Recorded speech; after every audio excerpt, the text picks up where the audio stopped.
Hi, I'm Ian Brown, Managing Director of Excelpoint, and you're listening to On Point. For those of you who haven't heard of us, we're a global leader in the development of innovative no-code software technology. We help businesses all around the world to update their outdated business processes, overcome challenges, automate workflows, and streamline processes to increase efficiency and productivity. We do this by implementing innovative, automated and highly flexible, adaptable no-code software that's typically 10 times faster than implementing bespoke software, while retaining the flexibility and ability to change and adapt quickly as the company grows and evolves. Today, we're joined by Jason Corbett, Suicide Prevention Manager at If You Care Share. Their foundation provides a range of services fundamental to their main aims: prevention, intervention and supporting those who've been bereaved by suicide. Their team reaches some of the most vulnerable people in our society to support them at a time of their critical need across the Northeast. Jason, thanks for joining us today. No problem, thank you. Welcome to On Point. I think I have reflected sometimes on meeting If You Care Share the very first time. So you will know Shirley well, better than I.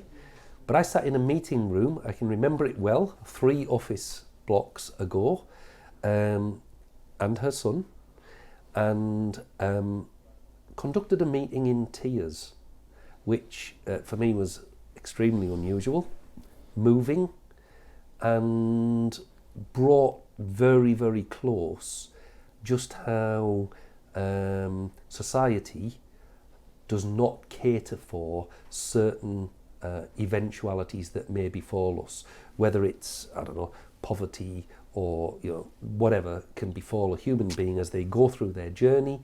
And suicide is something I'd not really contemplated, and the support that you might need if you're bereaved because of it, but also the intervention techniques and things you can put in place prior. So very, very pleased to be supporting of If You Care Share, and I think the work you're doing is absolutely fantastic and amazing.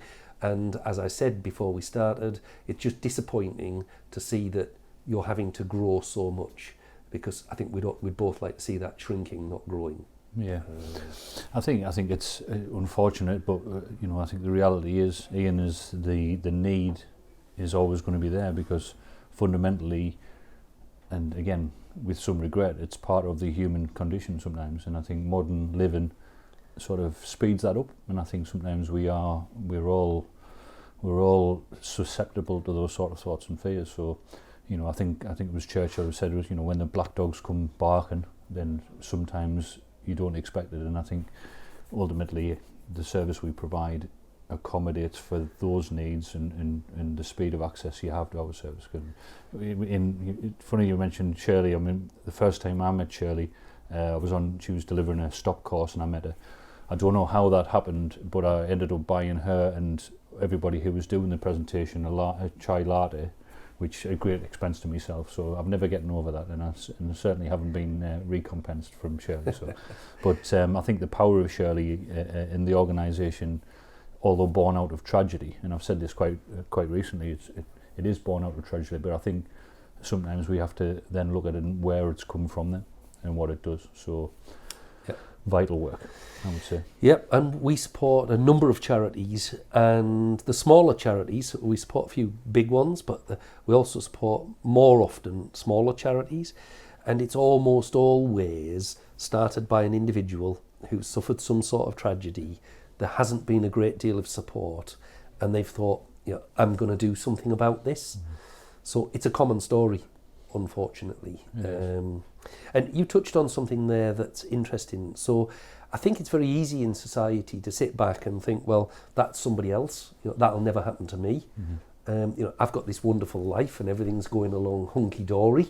But in reality, you don't know what life throws at you. Absolutely. You could be highly successful, married for a long time, business could fail, marriage could fail, problems with children, whatever it might be. A combination of things, I'm guessing there, is what drives somebody to a point where they're considering taking their own life. Yeah, I think it's. I mean, there's a quote. It's a permanent solution to a temporary problem. But the reality is that situations can develop, and it is a situation that develops to a point where more baser human instincts, such as fight or flight, kick in, which then takes you down again into a modern living setting. It takes you to a situation where the ultimate flight part of that mechanism is to not be here. Yep. It is very, very easy to get to that point, unfortunately, because we are all fallible. In terms of what you said about preparation, we don't do that because nobody thinks about the mortality. No. This is the whole point of our human. This is the power of us. We are living the moment, and we live in our life as it is. But nobody practices losing somebody to suicide. Unfortunately, some people are more experienced and have certain multiple losses to suicide, and that, I wouldn't say it helps, but it helps better prepare you for what happens during those processes. And in terms of suicidal thoughts and ideation, again, there is no way of practicing that or having any sort of preparation on that. So these things are massively impactful, and the reason why some people do take their own life, unfortunately. And we've worked with If You Care Share for 5 or 6 years now, but I would imagine the last 18 months, 2 years, is imposing more stress and pressure on various areas of the population. Couple that to technology, with the advancement of social media and what feels like 100 different platforms. It spans age gaps. It spans the age spectrum. People who've got jobs, families, and let's call it economic worries. What happens if I lose my job? Versus that teenager who's growing up and finding their way in life for the first time and having to cope with all these different social media pressures. What's the modern? Is this a picture that we're in a perfect storm sort of thing at the moment? Do you think? Well, it's undoubtedly had an impact, without a shadow of doubt. I think our service is person-centric, so it is based on being in front of somebody and having that conversation. Now, the conversation and communication is not just verbal; it can be non-verbal, and certainly when you see somebody, you can evaluate their needs much easier. I think demographically, you touched on that. I mean, our demographics at the moment, I'll give you an age range, is from the age of 12 to 85. And in terms of geographics, we support everybody from Berwick to Darling and over to Cumbria. So, I think there's a lot of socioeconomic sort of pointers we can look at, and I know there's a lot of data flying around, and there's lots of stuff like that. But in terms of what we do, we see that on a personal level. We see that in front of people. So the biggest problem is your mobile phone, I think. Sometimes, it's a fantastic tool, but it's the speed of living. And in terms of young people, we see in a lot of young people say, I mean, again, my own theory, but the average 12-year-old person may consider themselves a little bit more mature than they actually are. So I always equate it to the average 12-year-old potentially thinks they're 25 without that 10 years experience, or without that extra years of experience. So I think that is a thing. The accessibility that gives vulnerable people, or gives people to vulnerable people perhaps, again, is a danger, because you're sitting you're potentially in your bedroom by yourself, except that you've got this device that's allowing anything you can think of in, and if you fall foul of that, it can speed the process up. So I think it's difficult. The perfect storm in terms of the pandemic and the effect of that is like any business we've had to adapt with technology. I don't know how many times I never thought I'd find myself saying I'm frozen. Can you hear us? Sorry, I was on mute.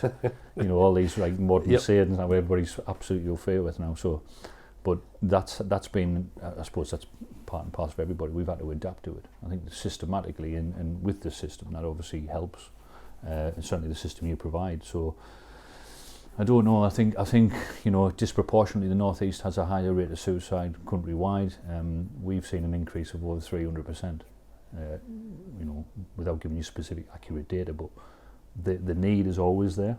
Yeah. I think as we push out and as we use more technology and as we promote ourselves through that, and so instead of having to drive to a meeting, you can organise a Zoom meeting and go to a mental health team meeting on a Monday morning and then you sort of explain your service. So we're seeing an increase because of that.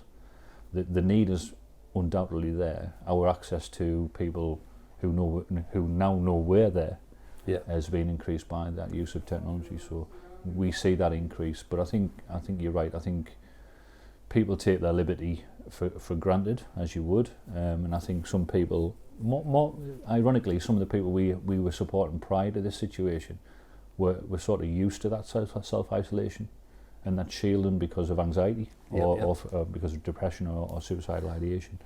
The people who have maybe been affected by that aren't used to it. So I think it's a double-edged sword. It's had an impact which has increased our the need, and it's also raised quite a lot of awareness around people who weren't aware of how impactful it can be. So I think it's say that double-edged sword. Yeah. I might come back to technology, but I'm interested, and I think I've got a couple of questions that are linked together. So you might not have the answer. Do you think people find themselves in a set of circumstances that they don't see a way out of? Or do you think the greater pressure is that they don't see their value in society? They don't see the meaning of their life and their contribution and their value in the context of the society in which they live? Is it that sort of worthless feeling, or is it I'm stuck and can't get out of this feeling? Is what's behind that question? Absolutely, combination of both. You've got cause and effect. you have a situation where you have, like I say, those baser instincts to protect yourself, the fight and flight mechanism, but you also have the modern strain of life, you know. What we're seeing is there's a lot of social impact, whether it be, and you've already touched on a few of them, loss of a relationship, loss of jobs, you know, the ability to look after your children, those fundamental human processes that some people are involved in. So if you lose those and you start to have a combination of things, that worthlessness comes in. Add in age ranges, add in gender. So some groups are more impulsive. We're both male, we're both blokes. So by definition, we're both, I would say, more sort of inclined to be impulsive. So you get that sort of situation where it builds, where unfortunately some of the mainstream systems and stuff don't have the speed of access. So you have that perfect storm where you have an impact situationally that leads you to thought processes, which then fills up, to use a technology sort of example, fills up your hard drive to a point where your processing power is massively affected. So then you start looking at a base of what do I need to do. When you then look out and reach out for help and it's not there instantaneously, you live in that constant fear. That puts pressure on you, and what we're seeing is you know, a week can feel like a month can feel like a year in terms of the amount of strain. Then you add in situational stuff like sleep deprivation, diet issues, impact, people sending letters, you owe us this money, you owe us that money. There's almost steps that can be, there's a constant throughout, right away across the board, where you get to that situation where you see people essentially just making that decision impulsively. There's a lot of theory behind. There's certainly a lot of much more well-read people than myself. I deal with it from a practical and experience point of view, and from personal experience. But if you look at it from a purely a basic, I see suicide in a triangle which, if completed, is quite dangerous. However, it's only a triangle, there's only 3 points. So the way I describe that is suicidal ideation and those sort of thoughts create a situation which then develops to this. If you have what I call opportunity, so what you'll do to try and protect yourself, you'll always look for a plan. So you'll find yourself trying to work out what to do, and then if that avenue doesn't work, you try to adapt and you try to adapt and you try to rectify your situation. That doesn't work for whatever reason, you start to recoil back, and the only really protective factor, and again I'm confident this is the case, is that you can make a plan to take your own life. So it's an opportunity. So what you start to do potentially is to create a plan where that might be implemented, whether it be whatever mode you'd so choose. I'm not going to talk about how you would do that, obviously, but No.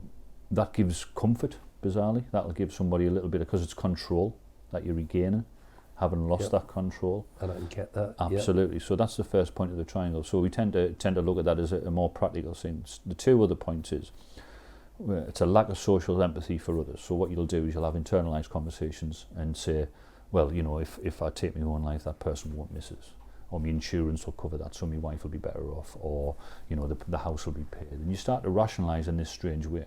But what you don't do is go to all those individuals that you have this internalised process and say, would you be really upset if I took my own life? You already know the answer. Yeah. So you don't do that. Yeah. So these are all usually conversations you have in those quiet moments at 2 o'clock in the morning. With yourself. You never push out there, because the reality is you then have to face up to the fact that you can't have that control, or you don't have that. So that's another part of the triangle, another part of the three-way. And the real issue, and the one that we tend to work on, certainly what our push is, a lack of social empathy for yourself. You know, there's no point in me being, I don't bring much to the table, you know, I've failed there, I should have, by this age I should have.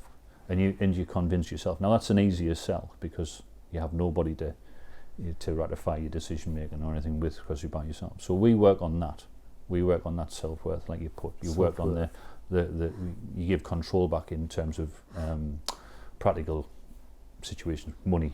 You know, modern life is basic around, you know, a more baser is shelter, food and water and warmth. If you look at shelter, you're looking at housing in the modern sense. Food and water cost money. And warmth is not just physical warmth, it's emotional warmth. So who have you got wrapped around you? What support mechanisms do you have? What extra support and what extra sort of fallback have you got to go to gain that control back? So there is a course of events that can be mapped out. But if you reduce one of those points of that triangle, if you convince somebody, and I'll say to people, you know, I've met you, I might have met that person for 15 minutes. If you take your own life, you'll destroy me. Now, for how long, I don't know. But every conversation we have, every interaction we have has an impact on people. And it can be as simple as saying hello in the morning, or being pleasant to somebody in a shop. It doesn't really matter. But if you can convince somebody that every time that happens, that is a positive, then that's reducing the risk of suicide by a third. Yeah. And I can start to see from what you're describing how you can respond to a call for help, as it were. I can start to see how that can be rationalised into a process that delivers a better outcome. So I can start to see how systems and processes help with that. And this is definitely a system that results in life and death. You know, this is something that is so important. You know, your Amazon delivery isn't just 3 days late, or you haven't been able to fill your car up with fuel. This is a life and death scenario. And that takes, you know, human empathy at levels that I probably can't imagine unless you're placed in that moment at the time. But also, I guess, controls, management, ensuring that you don't fail that person, etc., etc. So I'm interested in the practical side of all that side of things. I mean, it's speed of access is everything. Everything is speed of access. It's, you know, if you get to a point where you have raised enough courage, or a circumstance comes in, an opportunity where you raise your hand for that help, for me that has to be immediate. So those structures you're talking about, how we manage that the level of empathy is unique to us, because the majority of our staff have been affected by suicide, or have been previously supported by the foundation. So there's an understanding, you know, the skin in the game there. Yeah. It's a good term, because you don't really understand till you know. Yep. And I think that level of empathy grows with experience, and then also a determination to do something about this situation. So you can either let that situation define you and push you down a certain path, or you can use it for motivation to implement change. So in terms of the structure, how we do things, speed of access is the first thing. Then you've got to have a framework. Suicide prevention in particular has to have a framework, because we are ultimately, as I say to everybody, I'm trying to talk all of our staff from the prevention side are trying to talk the way out of a job. Yeah. So, you know, if I can reassure somebody, get someone to a point where they don't need to listen to me, then great. Yep. Absolutely great. And I think if we have that structure in place where we look at a, you know, again, flexibility is the key here, but a 6 to 8 week process based on our knowledge and understanding of how other services work, how long it takes to fill in an application for, say, PIP or universal credit. We know all of this, so you can put that into a structure. We have individual styles, different people, but ultimately this is a case of saying to somebody, there is hope, you're not by yourself, and there is a way. You know, and you know, in terms of catchphrases, there is always a way is what we use all the time, because there is. Yeah. Finding it, navigating, or making sure somebody gets there. Sometimes it's a case of that's not our job, go over there. Whereas what we'll do is go, that isn't our job, you need to go over there. We'll take you over there and we'll go with you and we'll do everything we can to make sure that timely and appropriate support that we push in our organisation doesn't have to be us. Yeah. So there's a lot of factors there, but I think, like I say, in the use of technology, we've recently implemented a few changes which speed up but give more detail for the process of referring somebody into our into the foundation. So we're always looking to innovate. We're always looking to make things that little bit slicker or easier to use. Yeah. But that speeds up the speed of access. I know I see you in our offices. I know we've spoken many times. I'm not so close to your project, so it's quite interesting for me to understand how a piece of software in your scenario can make a difference. Yeah. So I don't know whether there's anything much you can share there. Yeah, I mean, absolutely. I think this isn't a business process. No, this is absolutely. saving a life, which is very different. Yeah, well, I was in your office today, and I'd have to I'd like to personally thank Sarah Orton. I know she'd listen to this for the biscuits. I'm sure she will. She will. We were talking about it, and it is a business acronym. It is a process. Change us to Amazon. Yep. How do I shop? What's my business platform? What's the accessibility, usability? How do I then? What happens next? Does it have to be automated? Do I need to worry about it? These are all things that we take granted. I can press a button and order something from Amazon, and I'm really disappointed if it doesn't come the next day now. But this is how we look at things and how we adapt, don't we? You get used to things. So in terms of use of technology, it's vital. So I suppose there's twofold. There's making sure that we have a system, or certainly we have a system that is provides absolute transparency and is accountable. So if there was a need to look into that process, and you've got to imagine that there are processes like the coroner's process, which we are enrooted with and we're involved with. So unfortunately, if we do lose somebody to suicide who we're supporting, there is considerations around what have we done, what can we do better, and more importantly, just from a legality, a coroner can just say, we would like your files or your records in relation to this person. So there's got to be that. So it's got to be accurate, it's got to be easy to use. But more importantly, there's a primary and secondary role. The primary is to make sure that we're supporting that person the best way, and we're documenting everything. Yeah. If I'm poorly and I can't go in, the next person in our organisation needs to look at that system and know without any doubt what to do next. Yeah. Because I can't be a critical point of failure. So there's that side. So there's the managing the person and managing the system and the information therein. And then there's a secondary concern with everybody, with third sector. We are, we're looking for funding. We're always looking for funding. We are funded by individuals and organisations. So although we're a commissioned service, we've got to be considerate of that. So that formulates data. I'm not a big fan of Excel spreadsheets, as you well know, but we have to be able to provide that data to ensure that people know, one, how much we're working, how much what we're actually doing, and the impact we're having. Yep. So it's invaluable, really, from those 2 points of view. Interesting, because I talk about business processes all the time, and there are so many business processes that you don't actually realise is such a thing until you break it down. Yeah. So what you're saying is you can derive better outcomes and be more efficient with the resources that you have, and justify more resources, because if you can prove the worth and show the stats and all of that, we know the world's like, that's how you attract funding. So it's interesting that in the cold light of day is a business process. Yeah. In the emotional light of day is it's a lifesaver. Yeah. Put the person-centric thing on top of that. Yeah. And people lose the they split them straight away. We have to have an element of parallel in the two. The empathy, the personal approach, the life-saving work won't change because that's down to individuals and that's down to what I see as the mission. We see this as a common goal really. But in terms of making us better at what we're doing, there's an outside world who don't, and rightly so, don't get involved in that element. Yep. They have their own processes that we have to then accommodate. Yeah. So for when we do a lot of shouting and saying, you know what, we do brilliant work, and everybody knows that. We don't do enough of that, in my opinion. But that's great. But does it affect a quarterly budget application form? Does it really come in? We're actually pushing a lot of.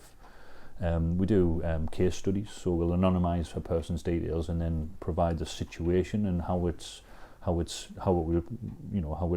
came to light and where we're at now, and all of those are positive. All of those show an outcome. So that puts a little bit of a personal slant on those data, and I think that's been massively well received right away across Durham County Council and Northumbria CCGs. So you've got to get that balance right. I think we've got to look at it as this is just a cost of doing business. If we have to bend over a little bit in terms of trying to accommodate somebody else, we have to do that because the mission's too important. So if we can get something that way, we press a button and it does it for us, then I'm all for that. Absolutely, as you well know. Yeah, absolutely, absolutely. And I don't know what audience these podcasts will reach in the fullness of time. But hopefully this sort of discussion and it brings it to life, it brings it current, it puts it out there where people can engage with it, not sort of just in the written word. So I think hopefully this will draw attention and assist in your funding applications, etc., etc. All of that, Ian. I think the most important thing I would take from whatever audience might listen is to start a conversation. Don't be scared of the word suicide. Everybody naturally will pull away from that because of the implications and some of the stigmas involved. What you've got to do is look at this and go, I'm going to use this for motivation. If you see somebody ask that question, nobody's going to take their own life if you ask them if they're planning to do it. Yeah. You're not going to push that. What you've got to do is essentially open your mouth, ask a question, and be a human being.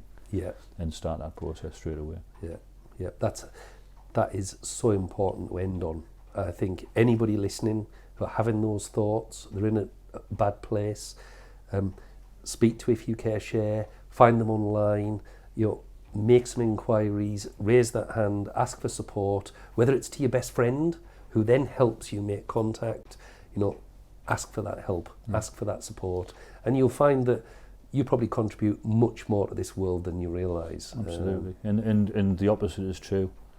Don't be afraid to ask the question. Keep asking it. Yeah. Because people will turn you down.